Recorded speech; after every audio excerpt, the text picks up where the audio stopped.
আপনাদের কাছে আমরা চাইতে পারি, আমরা আপনাদের কাছে বলতে পারি, জোর জবরদস্তি কি করতে পারি? আমরা কি আপনাদেরকে বলতে পারবো যদি ভোট দেন বাড়ির টিন খুলে লয়েন? এটা কি আমাদের বলার কোনো অধিকার আছে?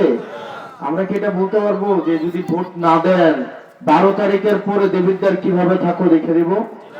এগুলা কি আমাদের বলার কোনো এখতিয়ার আছে? জোর জবরদস্তি করে কি ভোট হয়? আপনাদের কাছে আসছি আমরা ভিক্ষা চাইতে।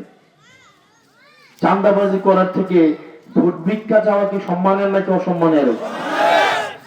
দিনের আলোতে সবার সামনে বিনীত হয়ে আমরা আপনাদের কাছে, আমরা জনগণ যারা আমাদের বৈধতা, জনগণ যারা এই রাষ্ট্রের বৈধতা, জনগণ যারা এই রাষ্ট্রের নিরাপত্তা দেয়, যারা এই রাষ্ট্রকে পরিচালনা করে, রাষ্ট্রকে ট্যাক্স দিয়ে রাষ্ট্রের অর্থনৈতিক চাকাকে সচল রাখে, এই জনগণের সামনে মাথা অবনত করে যদি ভোট ভিক্ষা চাই, সম্মান কমে না বাড়ে?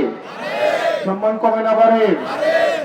অথচ যুগের পর যুগ এই জনগণকে রাষ্ট্র, সরকার বিভিন্ন ভাবে এই জনগণের কোনো মূল্যায়ন করে নাই।